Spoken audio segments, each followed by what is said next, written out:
and that caused me to stop breathing. So I went down the long, dark tunnel, if you will, and I knew I was dying. And I was scared at first, but then I started to relax because I saw this white light at the end of it. And as I approached this light, it felt safe and secure, and I was going home. I felt a warmth and a contentment.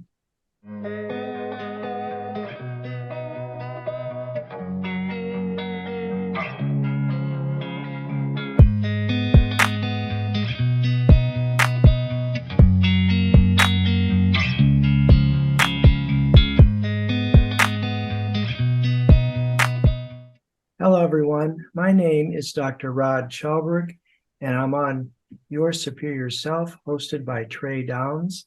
And I'd like to share with you my story about my growth as a mystic and how this has helped me in medicine and how I help people.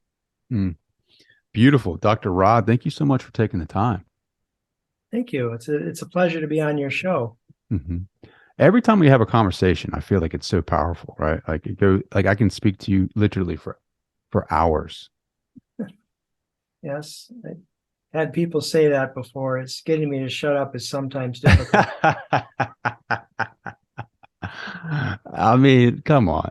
Out of body experiences, near death experience, auras, speaking with Christ. I mean, how can someone not talk to you for hours? Well, I've had a lot of variety, a lot of experiences, and just in general, a background about me before we get started. I'm a retired medical doctor. I practiced for almost 30 years, mostly in emergency room medicine.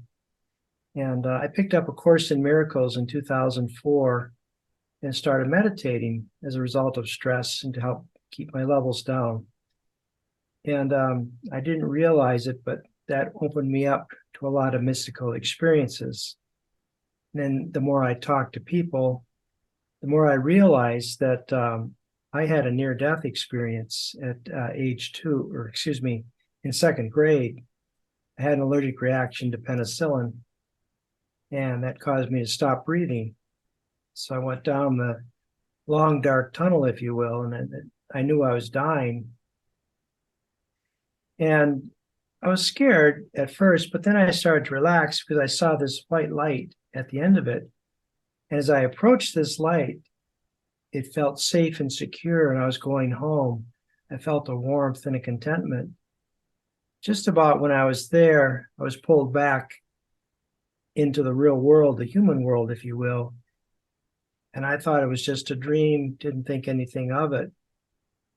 What I didn't realize is that having that experience of nearly dying, coming close to what I call the divine Christ, the divine God, whatever you want to call it, love consciousness, divine consciousness, that opened up a gateway for 3 gifts that we've talked about. The first was I could start to see auras on people. I could see red, green, and blue around people's hearts. And then on occasion, I'd see the aura around people. But that was the first thing that I noticed. The second was I started having, as you said, out-of-body experiences. And we had a farm in Minneapolis before it was a big city. And I would just float around the farm in the most pleasant state. Nobody could see me. I was very comfortable. And then the third gift that I got was the ability to quiet my mind and go into a very deep trance-like state. And I felt this warmth and this presence. So those were the gifts that I got. But since none of my friends talked about these things, they said, you're probably crazy. You're hallucinating. So I decided just to shut that whole system down and really didn't do much with that until in my residency, those gifts started coming back. And I was very comfortable with them. It would start off, first, I noticed a presence, a warmth that would go before me and kind of like guide me in patient care. So by the time I was in my intern year of medical school, I was starting to experience very significant, quote, intuition.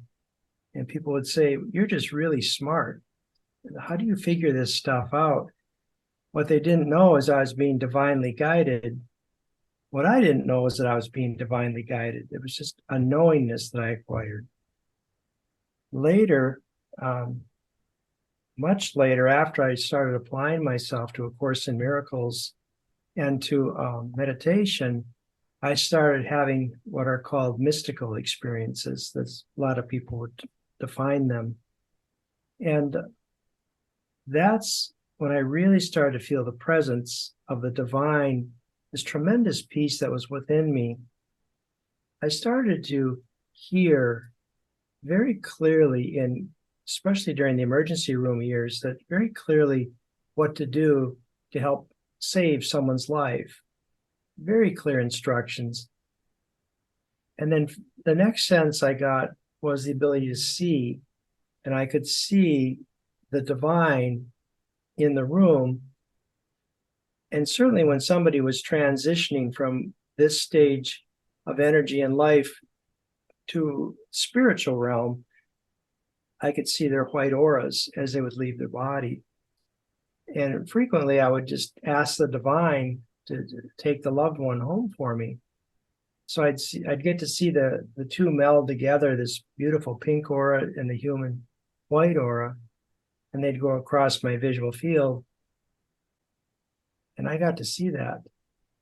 So that's just a taste of some of the things I've seen. And A little I have appetizer, lots of huh? stories. Yeah, I'm just gonna Little appetizer. When did you start, right? I guess it was the near-death experience, right? Like when you received these gifts. Yes, And what was that experience like? that was a feeling of suffocation at first, as I realized I couldn't breathe, and there was a momentary panic, and I knew I was going to die. I floated out of my body into this black grayish realm. And in the very center of it, I saw this white light that just pinpoint. It just kept getting brighter and brighter. So the closer I got to it, the more relaxed I became. And I realized I'm going home, that's my true home. And all the fear was gone. But I was resuscitated, brought back. So it was an immediate snap back into my body. And then I thought, I was a little kid. I just thought, I don't know what that is. I think it's a dream.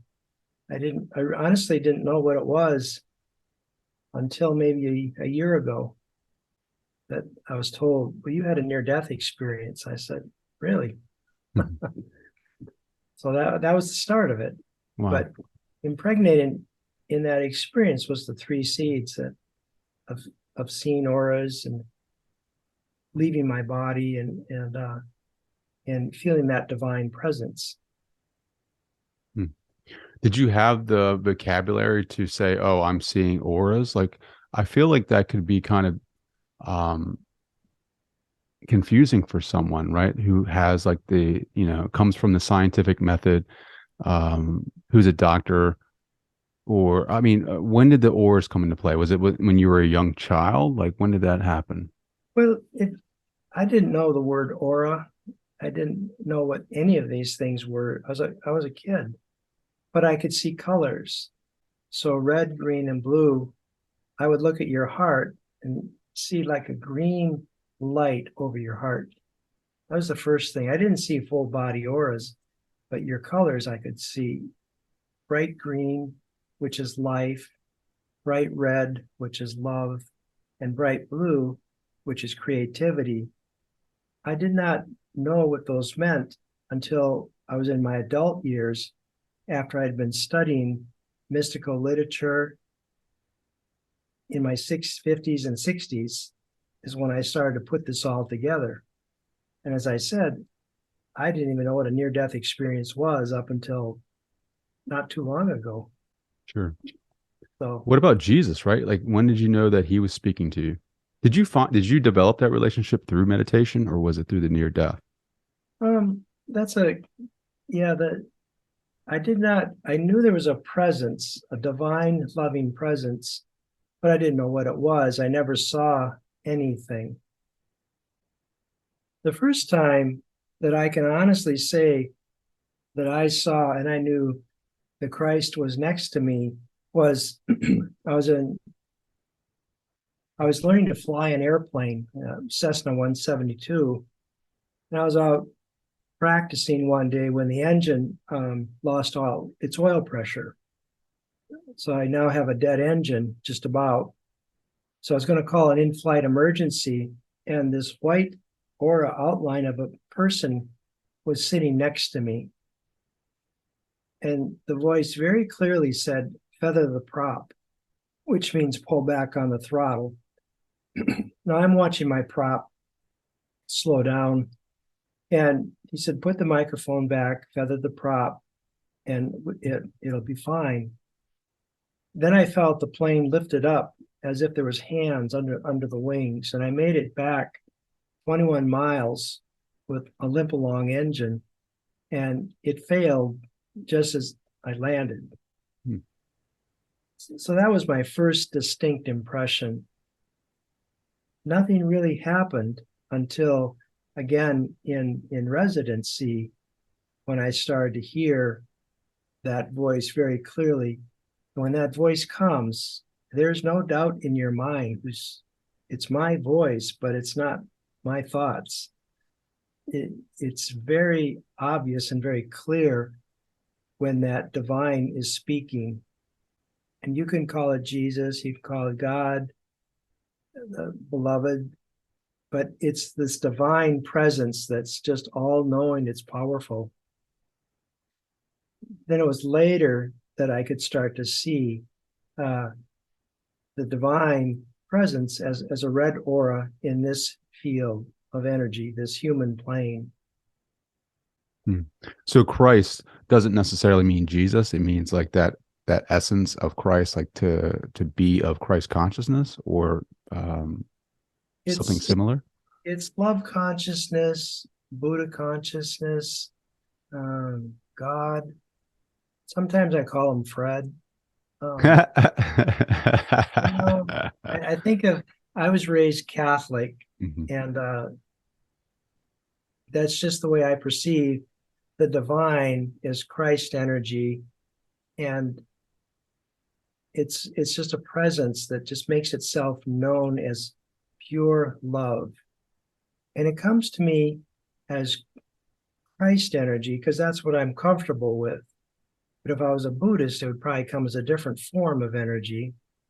Sometimes in clients that I've worked with, it comes as Mother Mary energy, but it's whatever form people are comfortable with. So I think of Christ as my big brother. And I don't know if you have a big brother, but it's like they always pick on you and tease you, and but they support you and love you. So it's a kind of a love-hate relationship sometimes, but there's a lot of fun with it. So does There's a lot. Christ pick on you a little bit? Does he? He does, yes. Yeah. What is it? How does he do that? Oh, he just puts me in embarrassing situations. Um, I asked him to help me with the computer. And he said, "Oh, you're on your own." I asked him for help with some relationship problems. He says, "I don't understand women. Good luck." Things like that. That's Just funny. little teases. That's Yeah. funny. Mhm. So I love the stories that you tell about your experiences in the ER, and like having Christ come to you and give you help or guidance. It not, maybe not in diagnosing, but like treating patients that are coming in, and your nurses are kind of like, because I have a family of nurses. My mom's a nurse. My wife is a nurse. So like to put them in your like to put them in your story and just see their faces when you ask for things that have no relation to what you're trying to treat, right? Like, can you talk Correct. about some of those experiences? Oh, yeah. The first, it's sorting them out. Um, this lady came in to the ER, and she was given to me saying that she's having panic anxiety attacks, and she's really wound up. So not a big deal, right? Except I get in and I'm talking with her. And then I said, well, why don't you, she's very nervous, very anxious, says, why don't you lay down? The minute she did that, she just immediately went hysterical. And Christ said she has a pericardial effusion. And he let me see it. And as I looked, I could see that her heart was being crushed by fluid. So there's a water buildup around her heart. So she's dying when she lays down. And it turned out she had breast cancer, metastatic, and it had gone into her heart sac and was secreting water. So it was crushing her heart. So Christ said we need to do a pericardial needle tap, but he told me very clearly she's got breast cancer and she's got fluid around her heart. And I'm just looking at the body, but the minute she laid down, that was the message.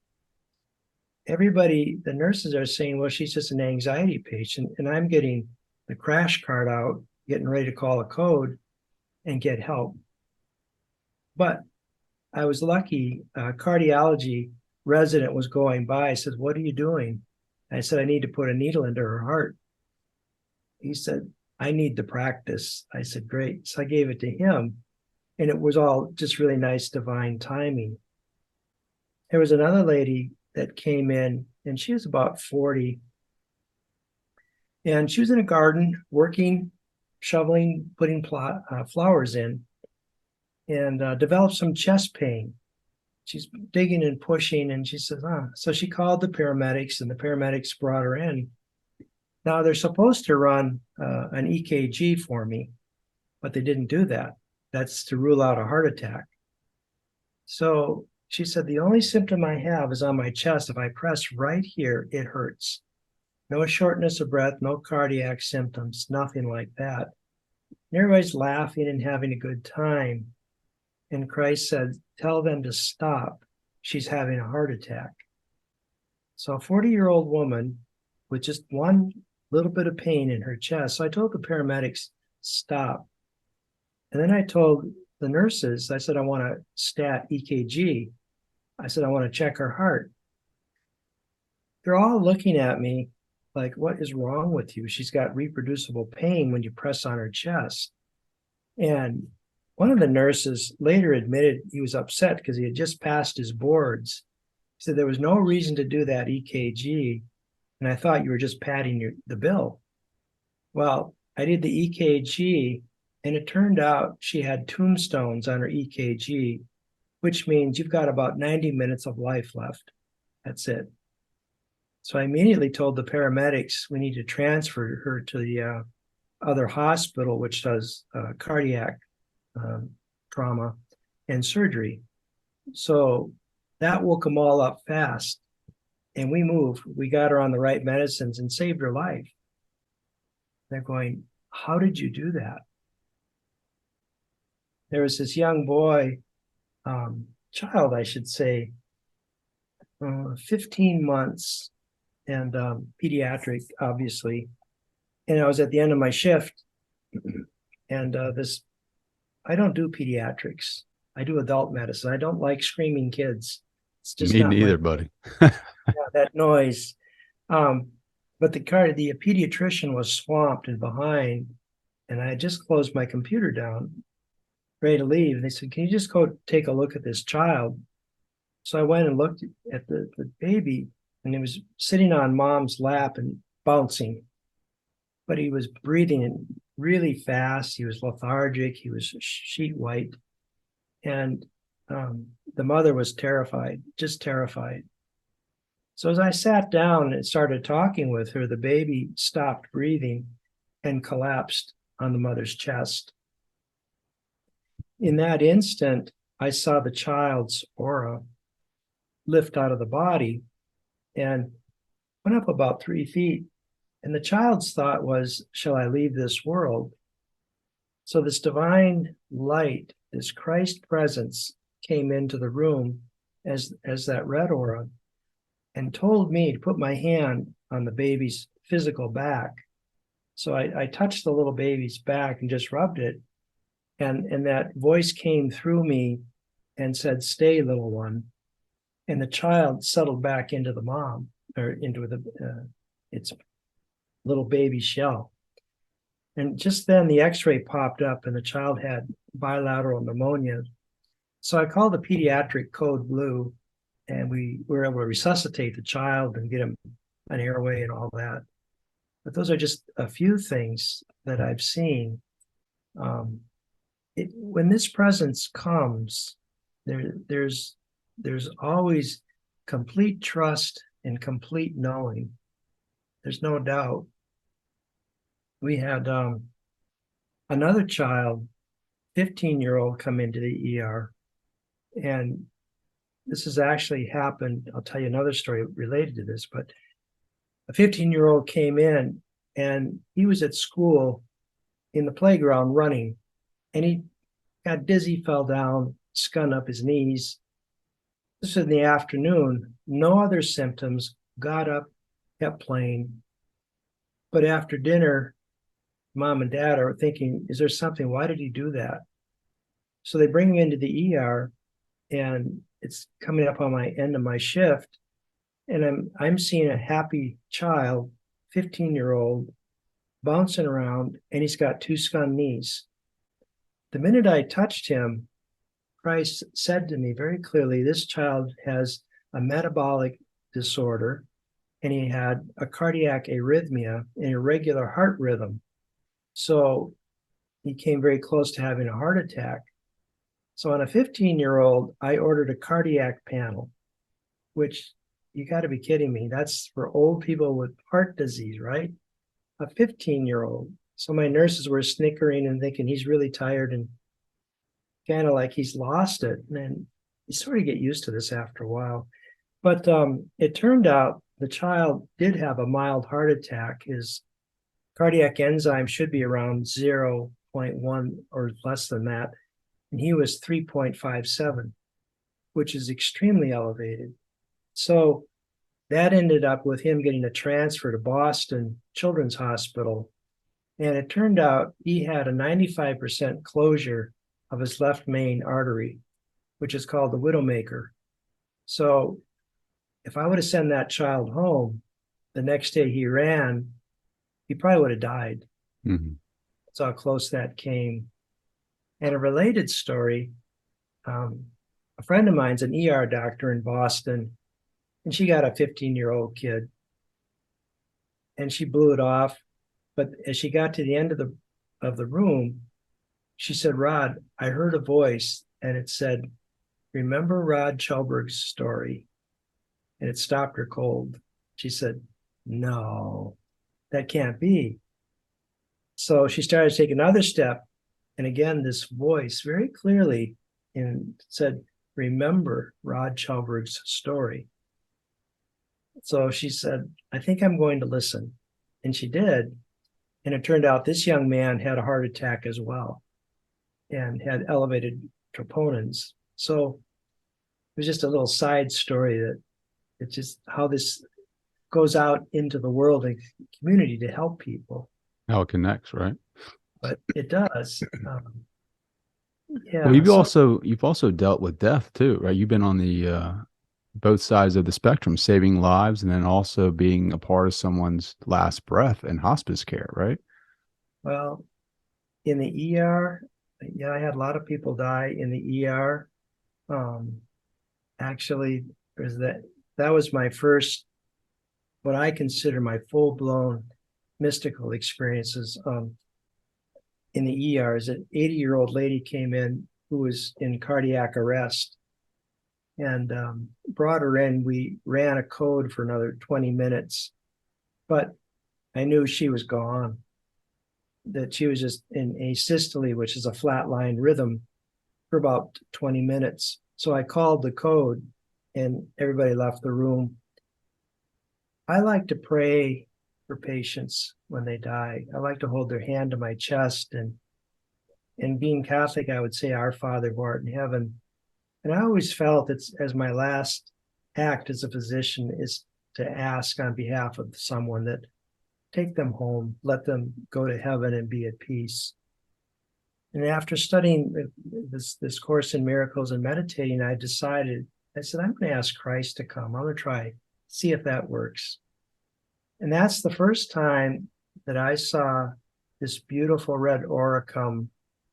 This lady's aura, which was white, lifted out of her body.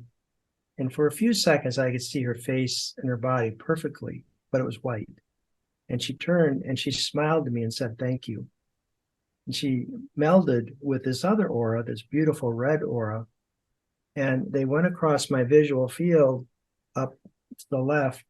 And I saw these beautiful golden doors and these arms, these beautiful misty white arms come out, grab them both and pull them in, and the doors shut. Then the entire ER turned into scintillating white light. And I realized that I had, at that point, birthed somebody into heaven. That's what I call it, that process. I've delivered babies, so I know what that process is like. And I always want to push the babies back in because it's like, you really don't want to come into this world. You want to go back and stay where it's nice and warm, but that doesn't go over real well. So you've been a part of all the processes, right? Like the birth of a baby and the birth of the soul. I guess Yes. rebirth of the soul. Yes. Well, it's a transition of energy from going from this dense collective back to freedom, back to just divine freedom. What does Christ say about the other side?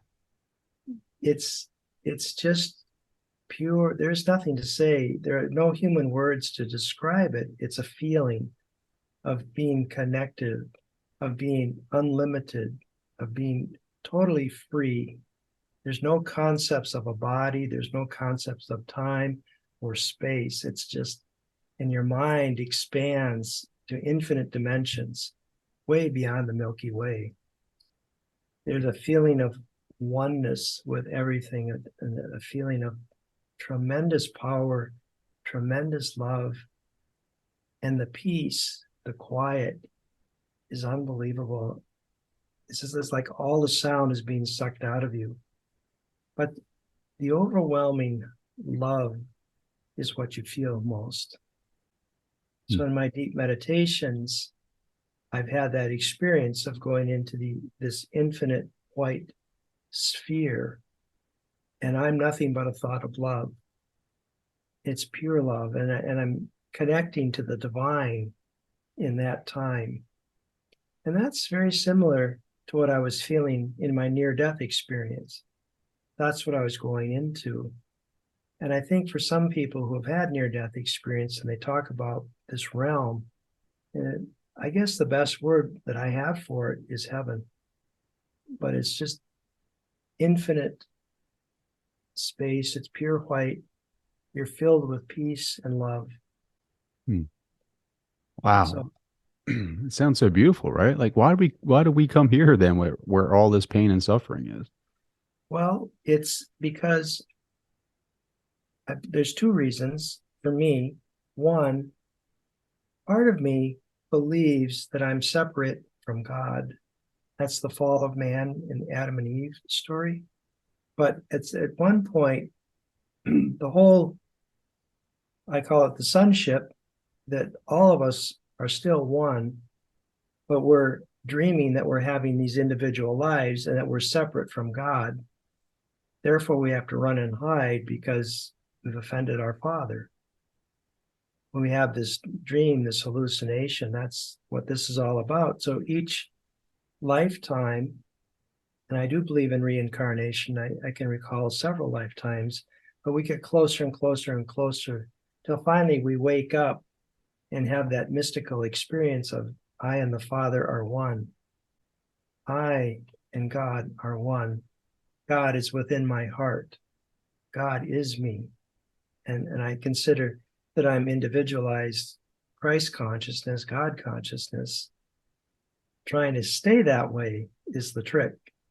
Because once you stay that way, you realize I don't need a body. So there's doubts and fears and whatnot in me that I'm still working on to close that gap. And then the other reason that I've come here is I want to help the whole sonship, all of us, to wake up, to start having that experience. And I find it interesting that I think all of humanity is slowly starting to wake up and ascend in consciousness. And despite all the politics, the wars, overall, I believe we're ascending into higher and higher realms of consciousness. So there's a lot of what I call light workers. I consider myself a light worker, that I want to be a bright light and be a blessing to this world.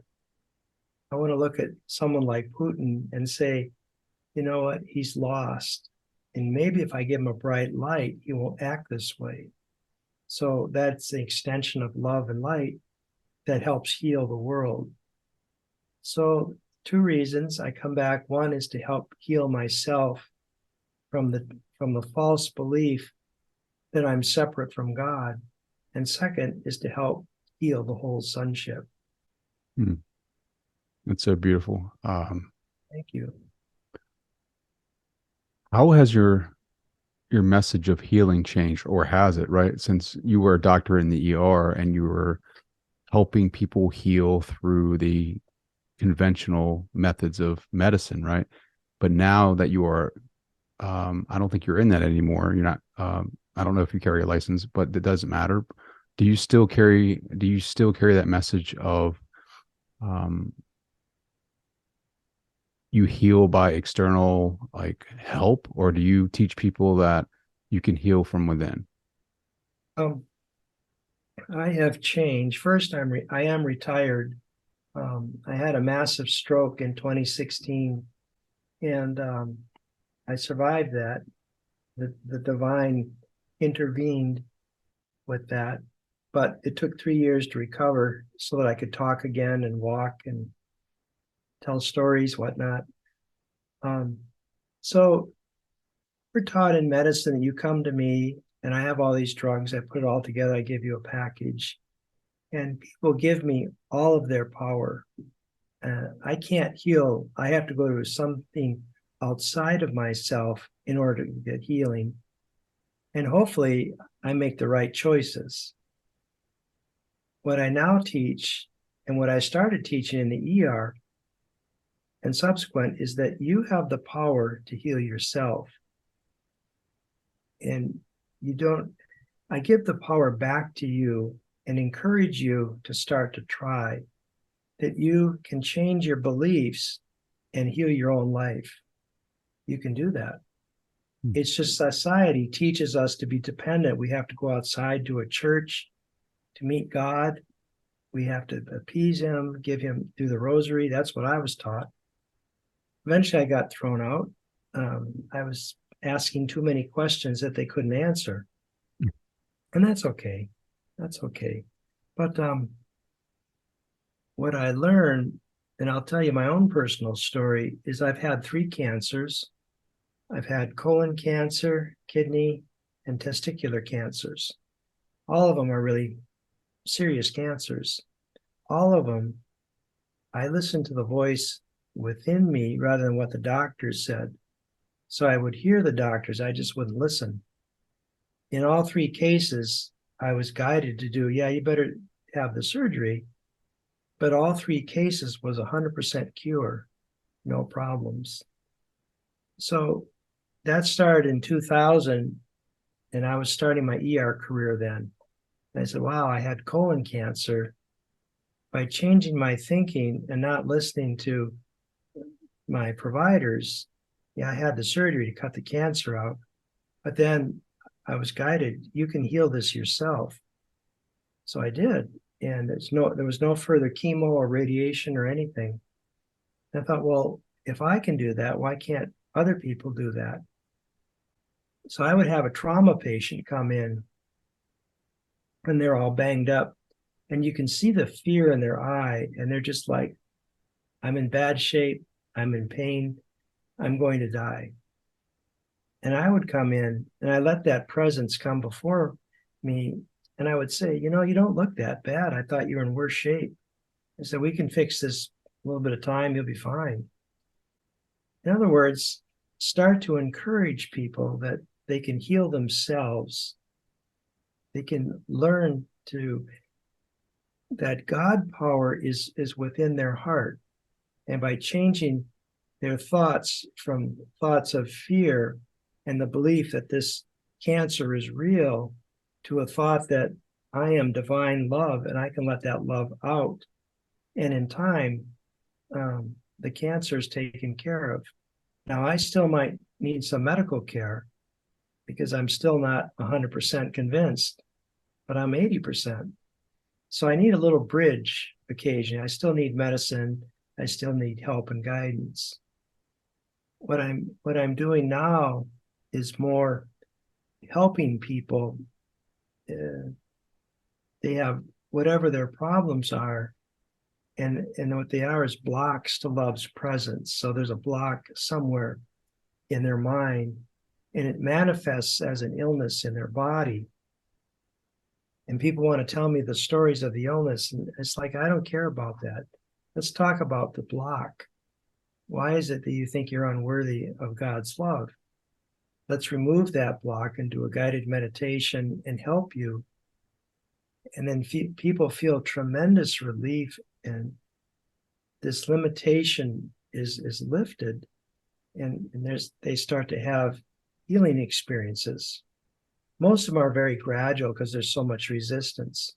But that's how I've changed my practice from being, I'm going to give you pills, to yes, I'm going to give you pills, but I'm also going to give you encouragement, and I'm going to give you hope that you can do this yourself just by asking and trusting in that divine love that's in your heart. Mm-hmm. Let it out.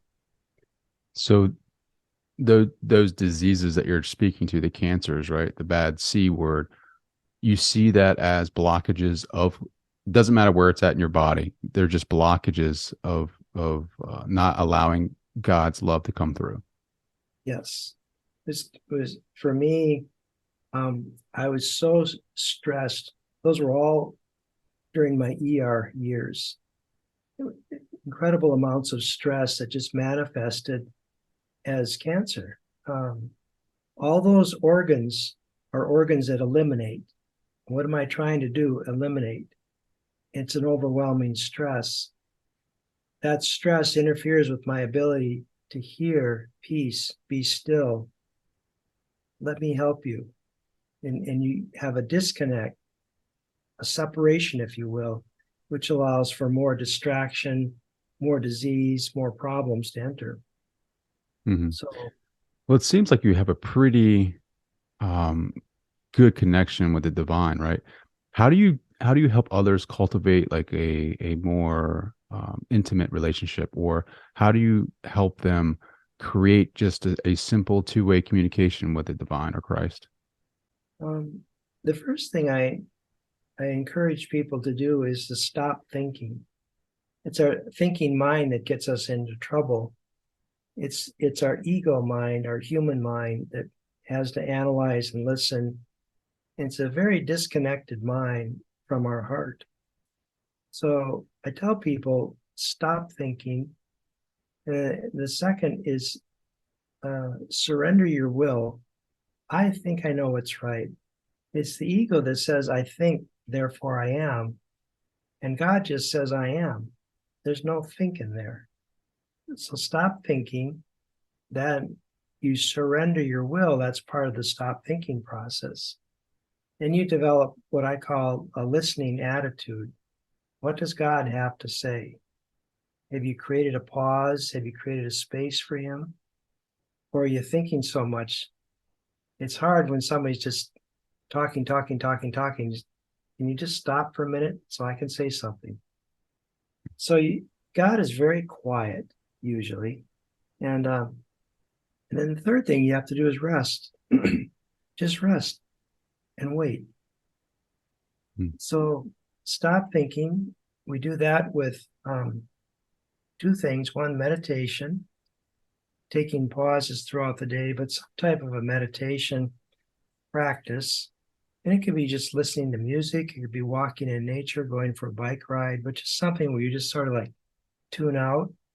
You get quiet, painting, anything.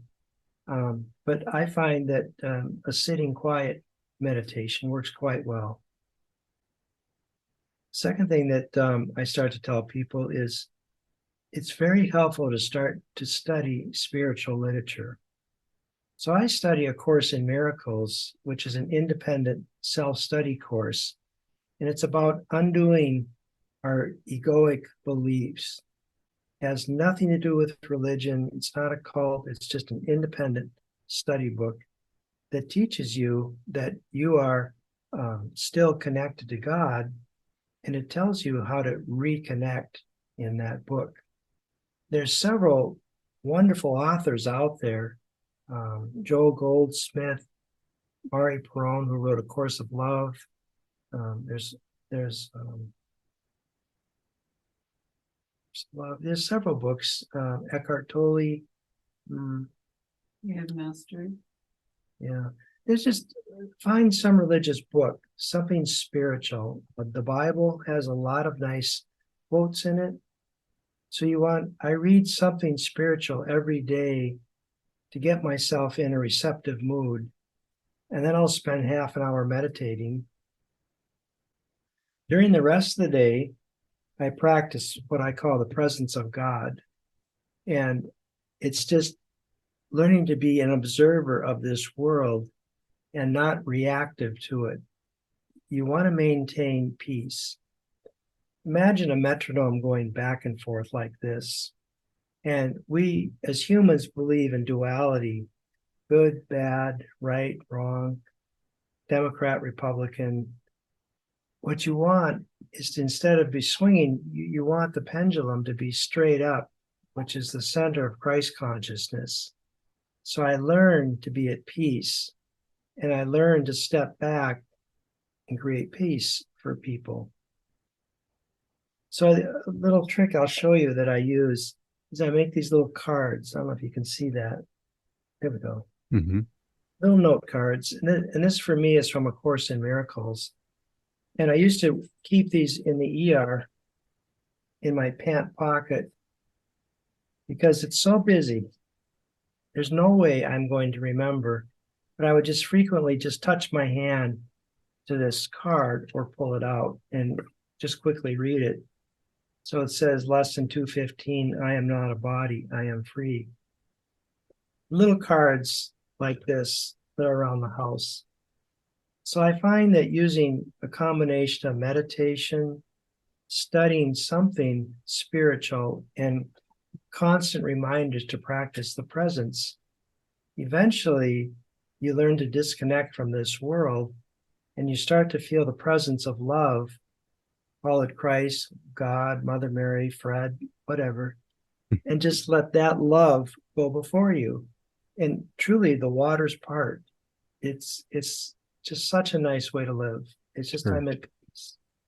What's the out of body environment like, right? Like I think we talked a little bit about how you would travel around your house and then ended up in Paris one night. Like, what was that like?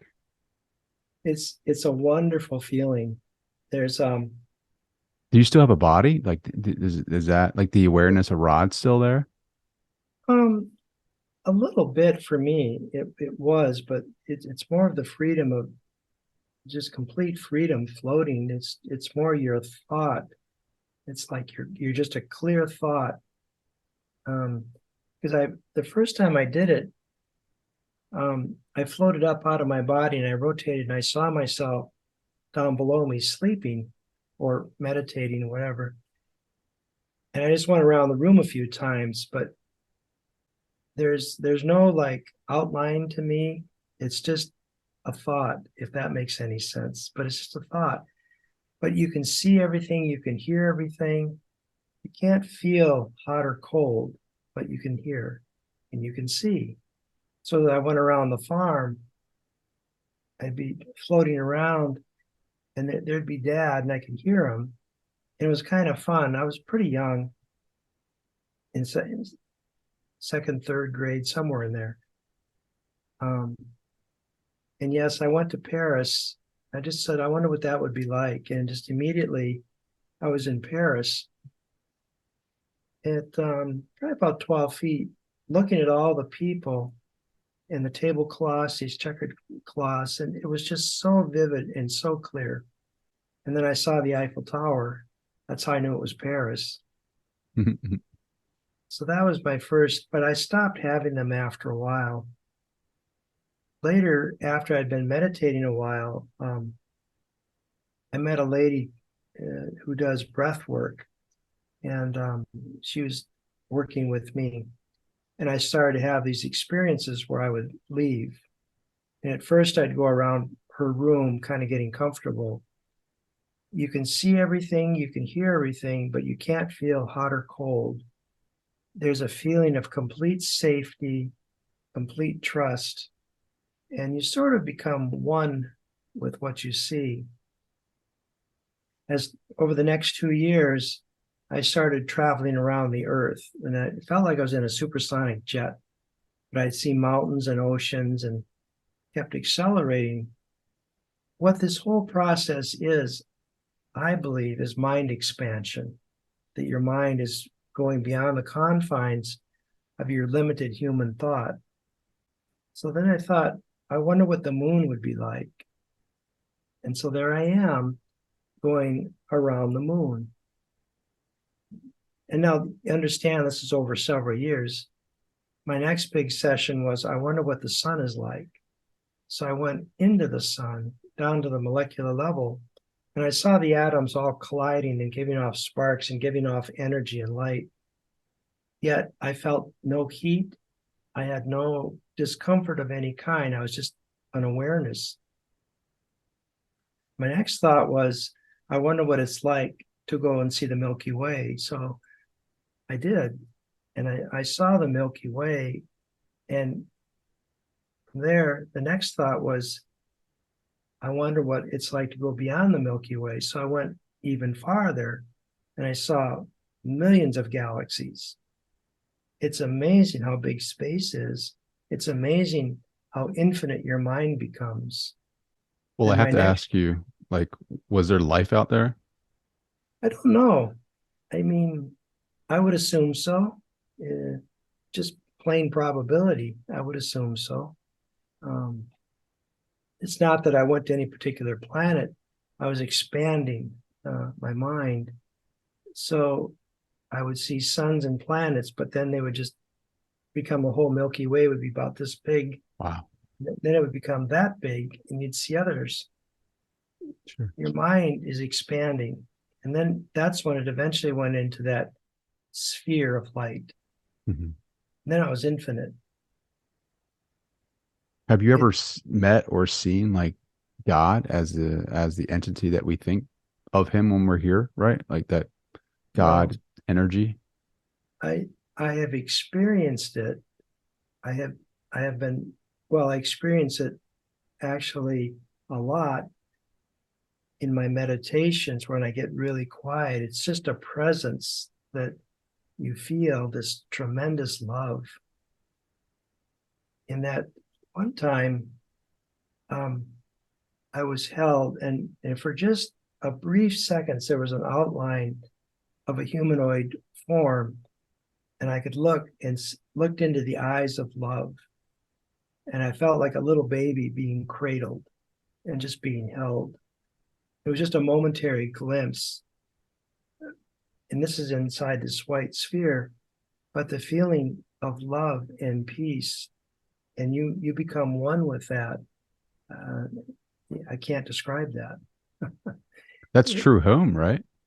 Yeah, it's what does that do for you when you realize that? Like when you realize that's our true home, what does that do for the personality or the persona of Rod here or the ego?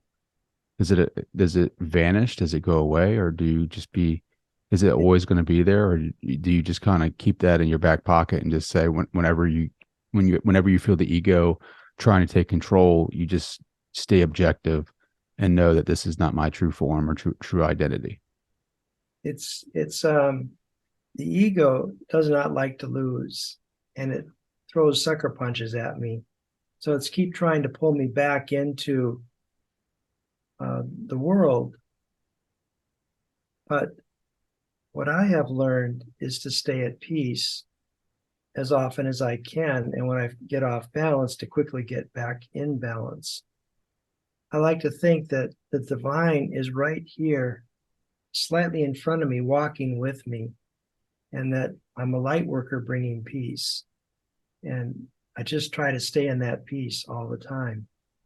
Mm-hmm. Now, your path, do you feel like you have a say in it, or do you think it's predestined? Do you think, do you feel like a pulling at your heart for like desire to fulfill any type of dream? Like, what does that look like for you? Or are you just kind of like of service? I'm becoming more and more, Father, use me. What is your will today? More relaxed, just go with the flow. I truly enjoy helping people because that's when I feel that love coming through me. And when something happens, I tend not to react. I just like, oh, that's just a little something. Don't have to worry about it. You become more and more disconnected, more and more at peace. And it's such a nice way to live. Mm-hmm. And that's what I try to give people. Well, what do you say to those people that say, man, I just feel a pull towards something bigger in my life? There is a dream or desire that I know that I am here to fulfill. Is that the ego, or is there truly something behind that that comes from source? Well, there's, what are they asking for? And for me, it was the career, the house, the cars, and that's what I want. And then as a young man, that's what we're told to get. Well, I got all of that. And I said, there's still emptiness inside of me. So when I was young, I was piss and vinegar and loved the excitement of all this stuff.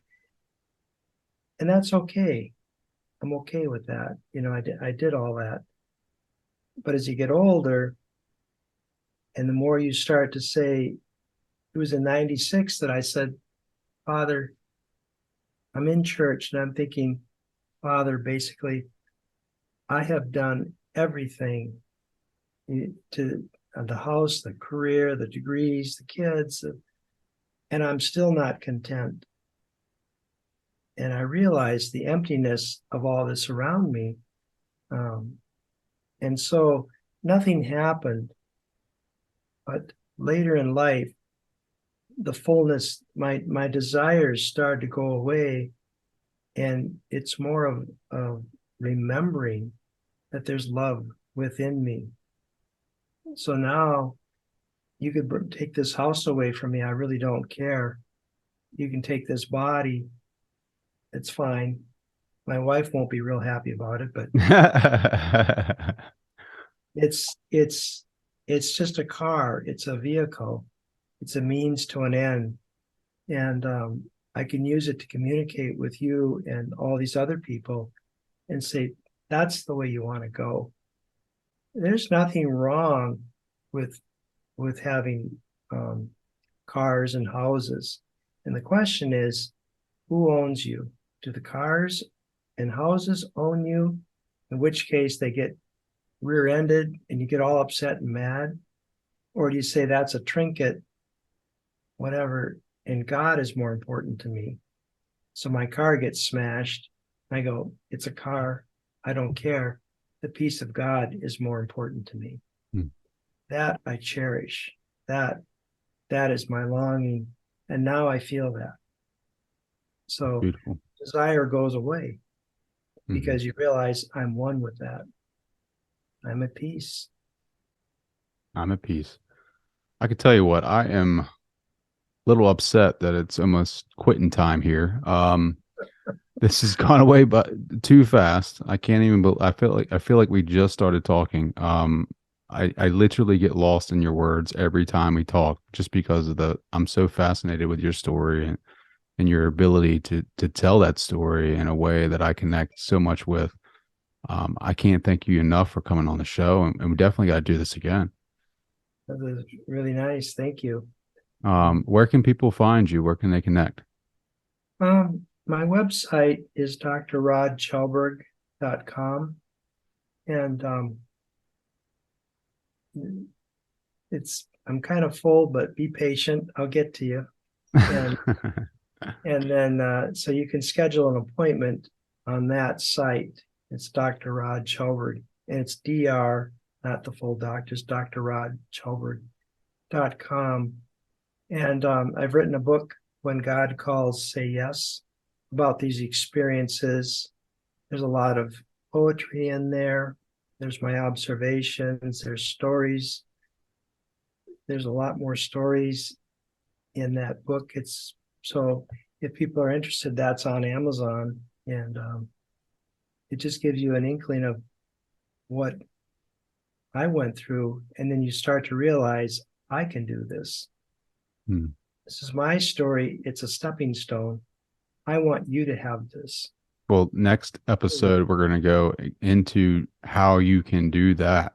Just heal yourself, because I'm so fascinated with that. And it'd be amazing if you can take us like through the process, what that looks like. I can do that. Awesome. Really, Dr. really... Rod, thank you so much for taking the time, sir. Oh, thank you. It was such a pleasure to see you. You take care.